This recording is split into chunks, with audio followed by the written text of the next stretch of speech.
Sentence लिखे हुए हैं। फर्स्ट है हमारा आई एम अ स्टूडेंट और सेकंड है हमारा आई एम टीचिंग यू। इसके अंदर आपको बताना है कि फर्स्ट सेंटेंस के एम हमारी कौन सी वर्ब है और सेकंड सेंटेंस के अंदर एम हमारी कौन सी वर्ब है।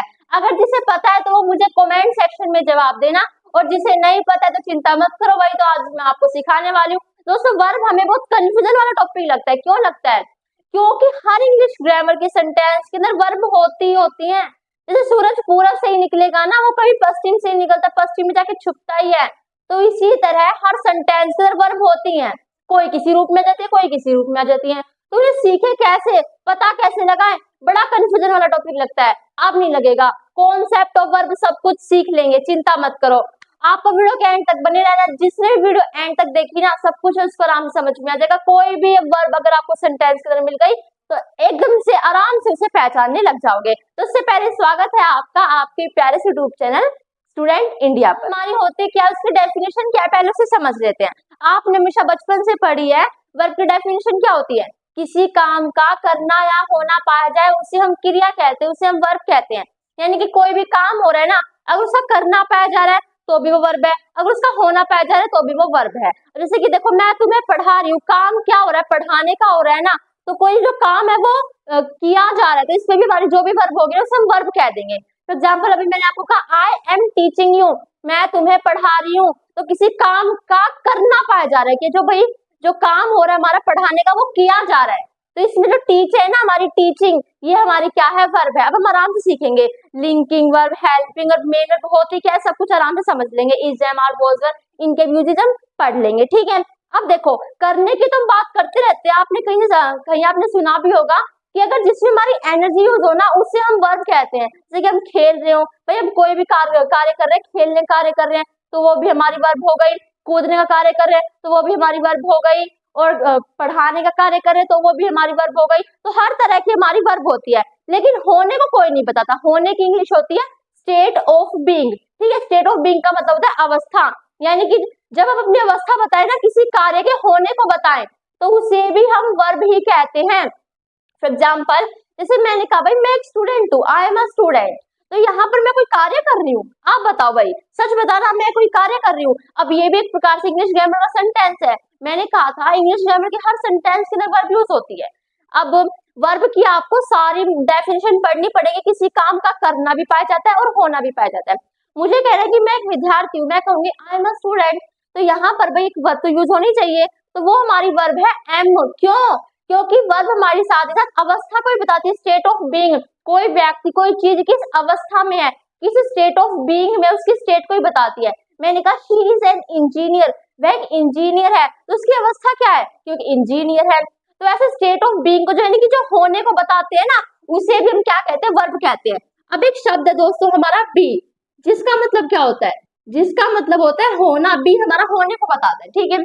अच्छा ठीक है, मैं एक एग्जाम्पल लेती हूँ दोस्तों। मैंने कहा मैं खुश हूँ, ठीक है, ओके। अब इसके आप कैसे बनाओगे? यहाँ पर कोई कार्य तो हो नहीं रहा है।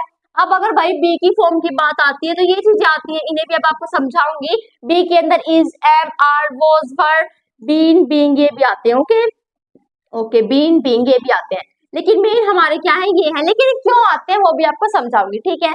अब यहाँ पर देखो स्टेट ऑफ बीइंग यानी कि अवस्था बताई जा रही है, तो मैं यहाँ पर बी का यूज करूंगी। आप जानते हो बी का मतलब होता है होना, यानी कि स्टेट ऑफ बीइंग को बताता है। तो इसकी इंग्लिश कैसे बनाऊंगी भाई? अभी जानते हो फॉर्मेट क्या होता है इंग्लिश ग्रामर का? Subject, verb, object. वर्ब के अंदर दो चीजें आती है, हेल्पिंग वर्ब और मेन वर्ब। अच्छा आपसे पूछू ना हेल्पिंग वर्ब क्या होती है, मेन वर्ब क्या होती है, तो आप कंफ्यूज हो सकते हो। मेन वर्ब तो सब जानते हैं, जिसमें मतलब एक्शन किया जाए। मेन वर्ब होती है जो मेन है, जिनमें एक्शन किया जाए, ऐसी क्रिया जिनका यूज एक्शन के लिए, कार्य के लिए किया जाए, जिसमें हमारी एनर्जी यूज हो, उसे तो मेन वर्ब कहते हैं। फिर हेल्पिंग वर्ब क्या होती है बच्चा? एक स्टेट ऑफ बीइंग यानी कि अवस्था को दिखाना, वो हेल्पिंग वर्ब बताती है। लेकिन ये गलत है, हेल्पिंग वर्ब ये नहीं बताती है, ये सरासर गलत है, बिल्कुल गलत है ये। और जो होता है वो मैं आपको बता दूंगी, चिंता मत करो, ठीक है। तो यहाँ पर मैं लिखूंगी भाई आई, आई, ओके। अब यहाँ पर भाई वर्ब लिख दी मैंने, कौन सी यूज हो रही है भाई? आई के साथ में किसका? अब मैं खुश हूँ, क्या है? मैं खुश हूँ, तो मेरी अवस्था बताई जा रही है। अवस्था बताई जा रही तो होना हम किसका यूज करेंगे? बी का। मैं क्या लिखूंगी? आई बी हैप्पी, ठीक है, ओके। यहाँ तक समझ में आई। अगर मैं एक और सेंटेंस बोलूं दोस्तों, मैं खुश थी, इसके अंदर आप बताओ, इसका कैसे बताओगे? भाई मैं खुश थी, उससे मुझे स्टेट ऑफ बीइंग बताई जा रही है, कोई अवस्था बताई जा रही है ना कि मेरी अवस्था उस समय क्या थी कि मैं खुश थी, तो अवस्था बताई जा रही है, बी का यूज करेंगे। यहाँ पे मैं ऐसे लिखूंगी आई बी हैप्पी। ओके ठीक है। अब यहाँ पर आपको कंफ्यूजन मिल रहा होगा कि दीदी यहाँ पर तो ये चीज प्रेजेंट में थी ना, प्रेजेंट में, भाई मैं खुश हूँ यानी कि प्रेजेंट में है, तभी मैंने बी का यूज कर लिया। यहाँ पे मैं पास्ट में थी, मैं खुश थी यानी कि पहले खुश थी, तो इसमें मैंने बी का यूज कर लिया। लेकिन अगर भाई हिंदी का सेंटेंस है कि तुम पहचान लेंगे किसको देख के, हूँ और थी को देख के, मैं खुश और मैं खुश, तो इसमें भी है। लेकिन अगर इंग्लिश का जाए तो कैसे पहचानोगे? इंग्लिश में आ जाए आई बी हैप्पी, तो कैसे पहचानोगे कौन सा प्रेजेंट का है कौन सा पास्ट का है? अब मान लो मैं आपके सामने ये रख दूं, आप कैसे पहचानोगे कौन सा प्रेजेंट का कौन सा पास्ट का है? इनको रखती तो अभी पहचान भी लेते, अब कैसे पहचानोगे? ये तो आपको पता चल गया कि यहाँ पे स्टेट ऑफ बीइंग बताया जा रहा है, लेकिन ये कैसे समझोगे कि कौन सा प्रेजेंट का है कौन सा पास्ट का है? इसी को ही बताने के लिए बी की फैमिली के अंदर ये चीजें डाली गई, is, am, are, was, were, been, being. और आपको पता होगा भाई हमारी जैसे हमारी वर्ब होते हैं ना, गो, जाना, वेंट, गोन, गोइंग, गोज, तो ऐसे हमारी बी की फॉर्म होती है। चलो बताओ बी की फर्स्ट फॉर्म क्या होती है? बी की फर्स्ट फॉर्म होती है इज, एम, आर। सेकंड क्या होती है? सेकंड होती है वॉज और वर। थर्ड क्या होती है? थर्ड होती है बीइंग। फोर्थ क्या होती है? फोर्थ होती है बीइंग। और फिफ्थ क्या होती है? फिफ्थ होती है इज, एम। ओके, ये याद रखना बहुत ज्यादा जरूरी है, ठीक है। अब यहाँ पर दोस्तों हमेशा इज, एम, आर, इन तीनों का यूज हम दोस्तों हमेशा प्रेजेंट में करते हैं, ठीक है। किस में करते हैं? प्रेजेंट में करते हैं। इन दोनों का यूज हम किस में करते हैं? पास्ट में करते हैं, ठीक है। ये हमारा अलग बात है, इन्हें हम सीख लेंगे, इसका परफेक्ट में, इसका कंटिन्यूस में, ठीक है। तो इसका हम करेंगे प्रेजेंट में, इसका करेंगे हम पास्ट में। अब फैमिली तो बी की है। अब भाई मान लो मैं राजपूत परिवार से हूँ, मान लो जो मेरे दादा है वो राजपूत परिवार से है, तो मैं भी तो राजपूत परिवार से होंगी।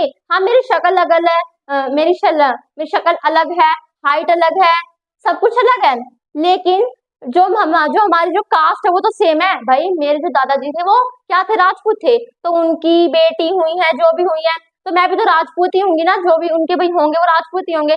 शक्ल अलग हो सकती है, हाइट अलग हो सकती है, सब कुछ अलग हो सकता है, लेकिन जो हमारा वो रहेगा भाई, जो कास्ट रहेगी वो तो सेम रहेगी। तो ऐसा यहाँ पर है, यहाँ पर इनकी बेशक शक्ल चेंज हो गई, यहाँ पर इज आ गया, यहाँ पर एम आ गया, लेकिन है तो ये बी की फैमिली, बिलोंग तो ये बी की फैमिली से ही करती है। मतलब तो इनका एक ही मकसद है ना कि होने को दिखाना।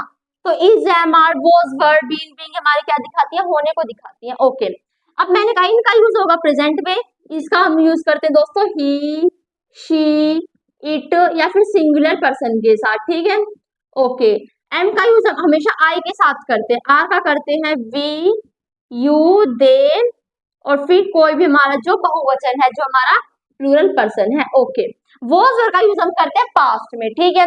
अब यहाँ पर देखो, यहाँ पर मुझे पता था कि ये क्या है, ये प्रेजेंट का है, होने को दिखा रहा है, तो इससे मुझे प्रेजेंट का होना देखना था। क्या है हमारे पास प्रेजेंट में? तीन चीजें थी, इज, एम, आर। अब मैं किसको यूज करूंगी? देखा भी मैंने सब्जेक्ट कौन सा सब्जेक्ट था हमारा? आई, इसलिए मैंने लिख दिया आई के साथ एम, आई एम हैप्पी।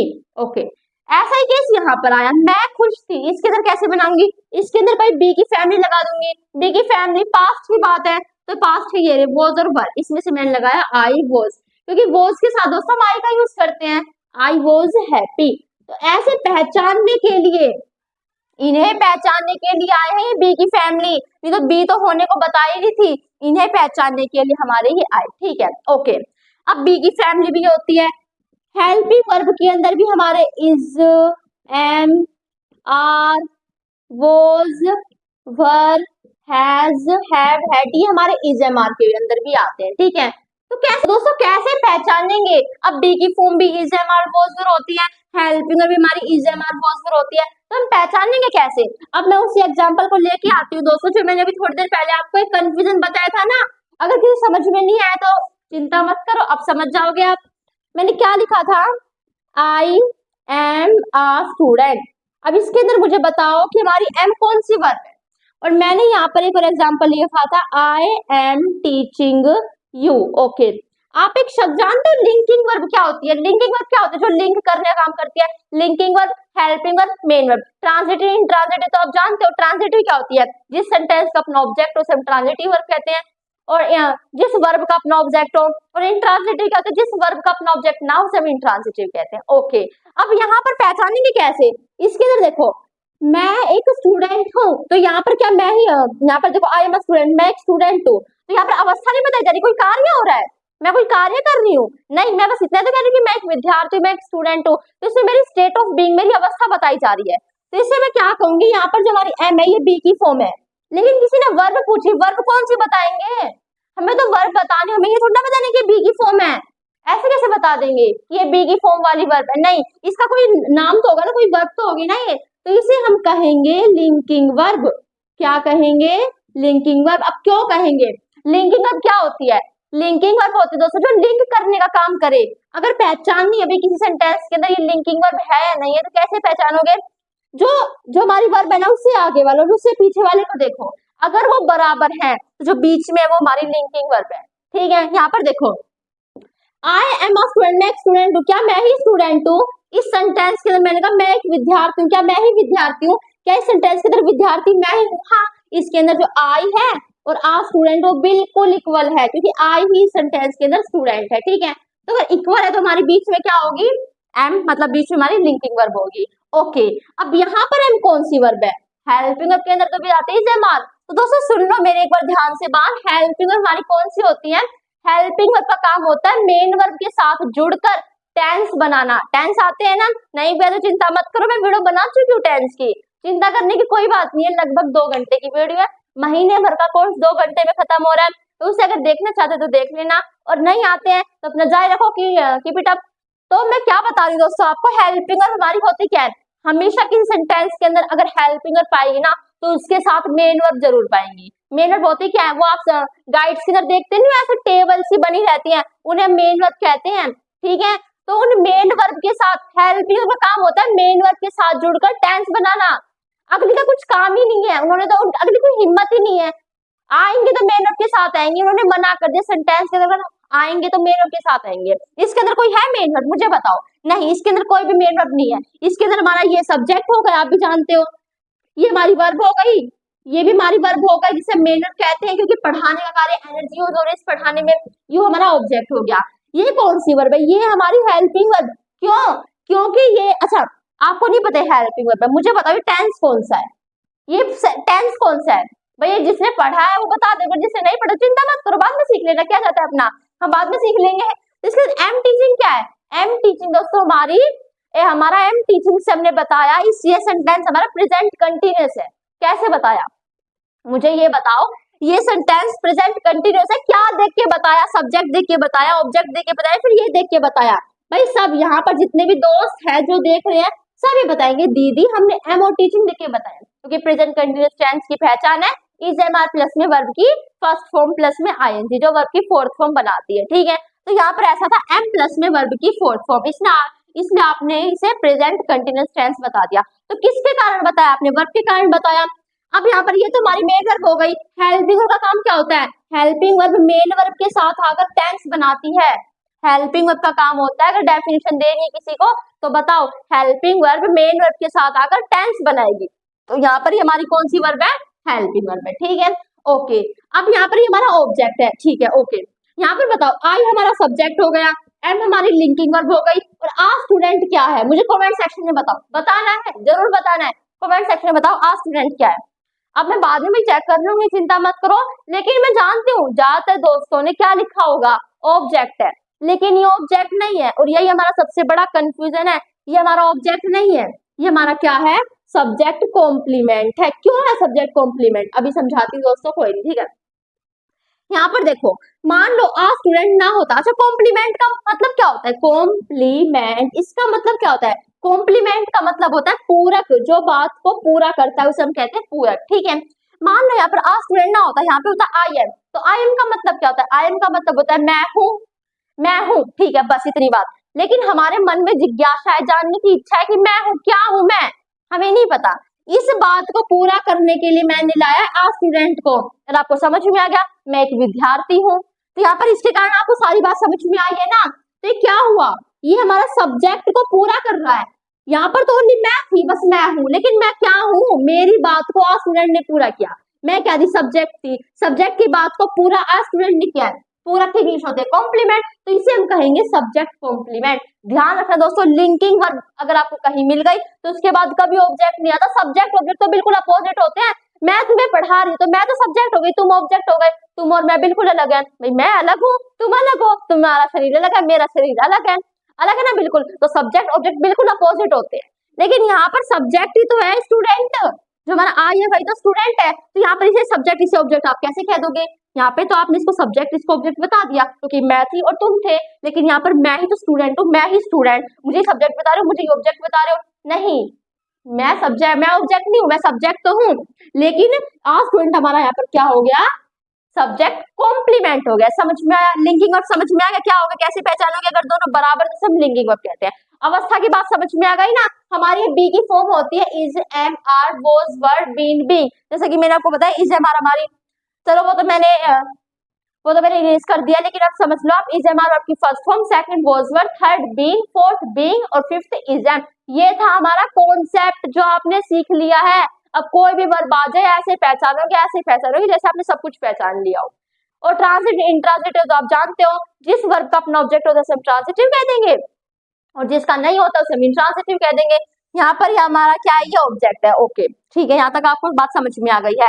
अब ट्रांसिटिव इंट्रांसिटिव कौन सी वर्ब है? ट्रांसिटिव इंट्रांसिटिव मेन वर्ब के बच्चे हैं। मेन वर्ब के जो बच्चे हैं वो कौन है? ट्रांसिटिव और इंट्रांसिटिव। ठीक है, तो ट्रांसिटिव भी हमारी मेन वर्ब हो गई और इंट्रांसिटिव मेन वर्ब हो गई। जिसका ऑब्जेक्ट ना वो इंट्रांसिटिव, जिसका ऑब्जेक्ट वो ट्रांसिटिव। लिंकिंग क्या होती है समझ लिया। हेल्पिंग वर्ब क्या होती है? मेन तो यही था ना, क्योंकि हेल्पिंग और जो हमारी लिंकिंग वर्ब होती है उनकी शक्ल सेम होती है। अब पता है कहीं क्या सोच रहे होंगे? कहीं ये सोच रहे होंगे कि जो बी की फॉर्म होती है उन्हें हम लिंकिंग वर्ब कह सकते हैं।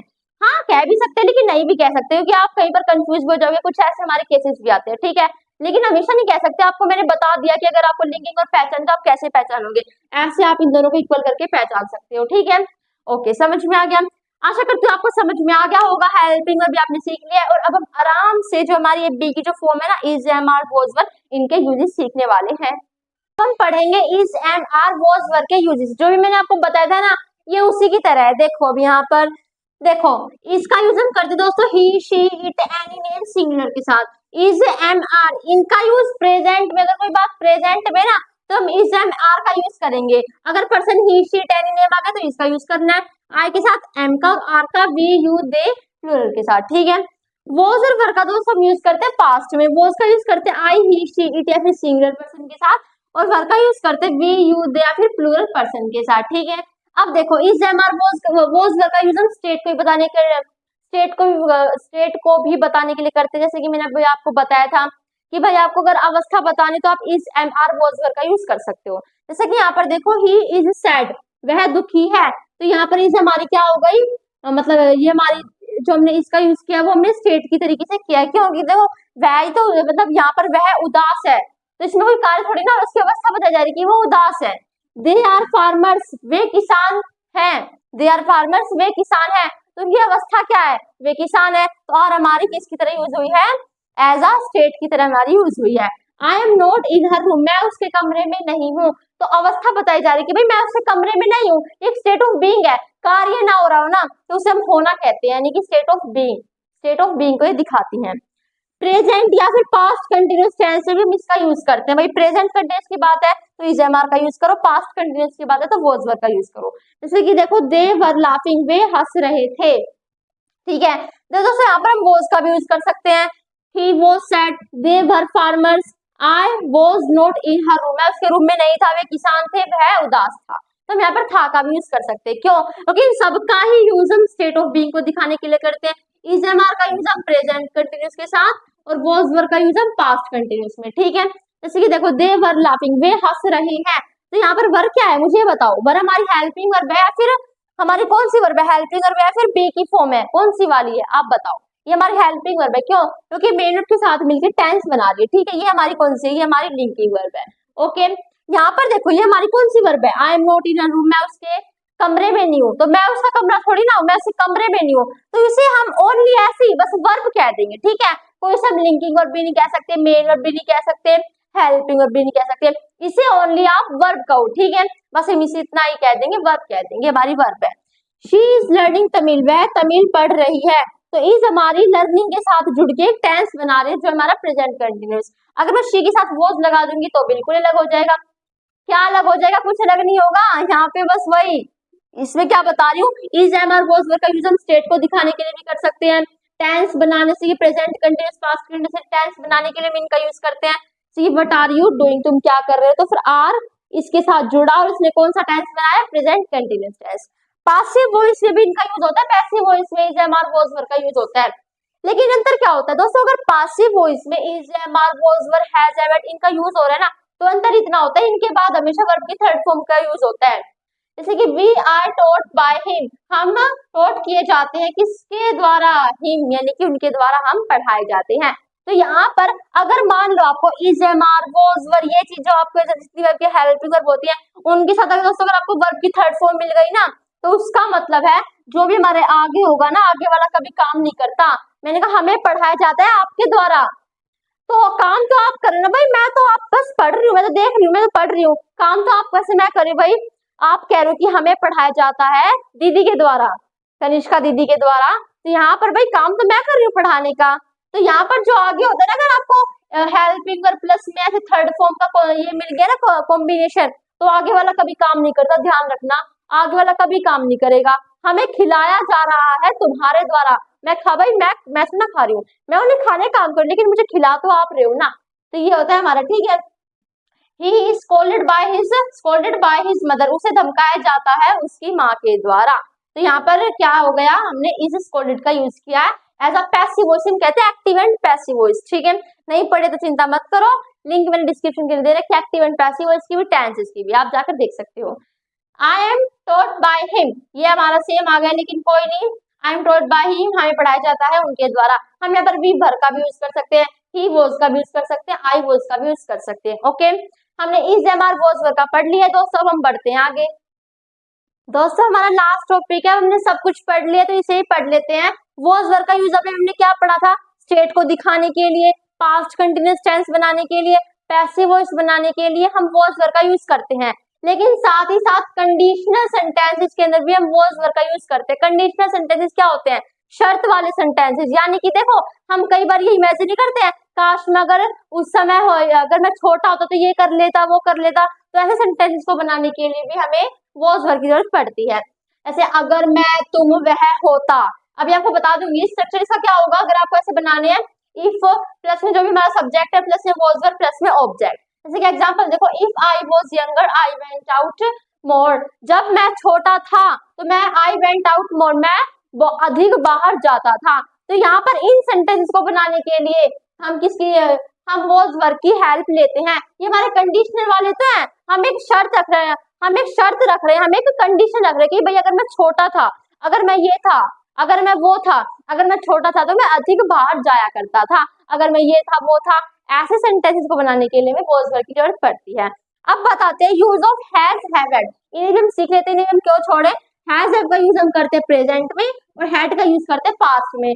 दोस्तों इन तीनों का यूज होता है पोजेशन, यानी कि अधिकार को दिखाने के लिए। जैसे कि यह चीज अगर मेरी है तो मेरी है, इसमें मेरा अधिकार है, किसी का नहीं है। जैसे कि देखो आई हैव अ कैमरा, मेरे पास एक कैमरा है, तो जो कैमरा है वो मेरा ही है, किसी का नहीं है। तो हैव का यूज पोजेशन को दिखाने के लिए हुआ। आगे देखो, ही हैज अ कार, उसके पास एक कार है, तो कार जो है वो उसके पास है, यानी कि कार उसकी है।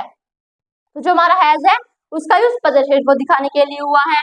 शी हैज एन अम्ब्रेला, उसके पास एक छाता है, तो उसके पास है ना छाता, छाता किसके पास है? उसके पास है, यानी छाते पर उसका अधिकार है, मेरा नहीं है, आपका नहीं है, छाता उसका है। तो हैज हैव इनका यूज हमने पोजेशन को दिखाने के लिए किया, ठीक है। हम यहाँ पर हैड का भी यूज कर सकते हैं, आई हैड अ कैमरा, मेरे पास एक कैमरा था, इसमें ऐसे यूज हो जाएगा। आगे देखो परफेक्ट टेंस को बनाने के लिए इनका यूज करते हैं। प्रेजेंट परफेक्ट बनाना है तो हैज हैव का, और अगर पास्ट परफेक्ट बनाना है तो हैड का यूज करना है। जैसे कि देखो I have seen the Taj Mahal, मैं ताजमहल देख चुका हूँ, तो यहाँ पर हैव सीन क्या बना रहा है? प्रेजेंट परफेक्ट टेंस बना रहा है। और यहाँ पर मैं हैड लिख लेती हूँ, एक एग्जाम्पल हमें हैड का भी लेना है। I had close the window, मैं विंडो को क्लोज कर चुका था, ठीक है। तो यहाँ पर हमने किसका यूज कर लिया? हैड क्लोज, जो हमारा कौन सा टेंस बना रहा है? पास्ट परफेक्ट टेंस बना रहा है। अभी टेंसेस में बड़ी कंफ्यूजन लग रही होगी, सीखने हैं तो मैं बता रही हूँ ना आपको दोस्तों, मैं लिंक डिस्क्रिप्शन के अंदर दे रखी है, आप सीख सकते हो वहां जाकर। अब देखो परफेक्ट कंटिन्यूअस टेंस होता है हमारा, उसको बनाने के लिए जरूरत पड़ती है।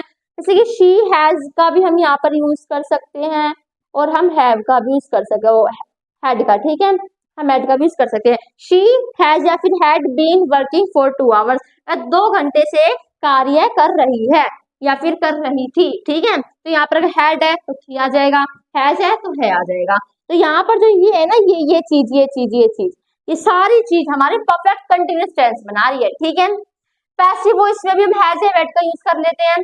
जैसे कि देखो, he has had been arrested, उसे अरेस्टेड किया गया, तो वह अरेस्ट वह नहीं हुआ, उसे किया गया है, यानी कि काम उसने नहीं किया, काम तो पुलिस ने किया है। तो यहाँ पर जो पासिव वॉइस जहाँ पर भी पाएगी ना हैज बीन, ये जो हमारी थर्ड फॉर्म पा जाएगी हैज बीन या फिर हैड बीन प्लस में थर्ड फॉर्म, इसका मतलब होगा जो आगे वाला जो सब्जेक्ट है ना हमारा, वो काम नहीं करता, जो लास्ट में जो हमारा ऑब्जेक्ट होता है वो काम करता है, इसके अंदर है नहीं, कोई नहीं, ठीक है। हमने सीख लिया दोस्तों इज एम आर वॉज वर्ग के यूजेस। दोस्तों हम हैड का यूज कंडीशनल सेंटेंसेस के अंदर भी करते हैं, जैसे कि मैंने आपको बताया था इज एम आर वॉज वर्ग का यूज हम ऐसे ऐसे करते हैं। तो इसके अंदर मैंने आपको बताया कि वॉज वर्ग का यूज, इनमें से वॉज वर्ग का यूज कंडीशनल सेंटेंसेस के अंदर होगा, और ऐसा इसमें हैज हैड का यूज हम ऐसे ऐसे ऐसे ऐसे करते हैं, और इनमें से इनको काट के हेड का यूज हम किसमें करते हैं, कंडीशनल सेंटेंसेस के अंदर करते हैं। तो कहते हैं ना, अगर वह ये काम कर चुका होता, अगर तुम ये चुका होता, ये जो वर्ड्स आते हैं ना, ये हमारे इसके अंदर आते हैं, ठीक है। अब इसका फॉर्मूला कैसे बनेगा, स्ट्रक्चर यही है, इफ लगा दो, सब्जेक्ट लगा दो, यहाँ पर वो वर्ड को हटा के हैड लगाना है, और यहाँ पर फिर हमारा ऑब्जेक्ट लगाना है। जैसे कि मैंने आपको एक एग्जांपल देती दोस्तों, if you had come to me I would have helped you. तो इसमें देखो, if you had come to me, अगर तुम मेरे पास आ चुके होते तो मैं तुम्हारी हेल्प कर देता। तो ऐसे चुके होते के सेंस में हम इसका यूज करते हैं, ठीक है। इफ को हटाकर हम शुरू में हैड भी लगा सकते हैं, ठीक है। ऐसे मैंने कहा if you had come to me I would have helped you, यहाँ पे मैं इफ को हटा के हैड भी लगा सकती हूँ, ठीक है। हमने सीख लिया है दोस्तों, आशा करती हूँ आपको समझ में आ गया होगा, और जब भी नहीं आया हो तो कोई बात नहीं, बैक करके देख लेना, सब कुछ समझ में आ जाएगा। वर्ब का जो हमारा कॉन्सेप्ट था अच्छे समझ में आ गया। जब भी नहीं आया तो मुझे कमेंट सेक्शन में जरूर लिख के बताना, फिर से समझाऊंगी। अगर वीडियो अच्छी लगी तो लाइक कर देना, share, subscribe. Thanks for watching my video. जय हिंद, जय भारत।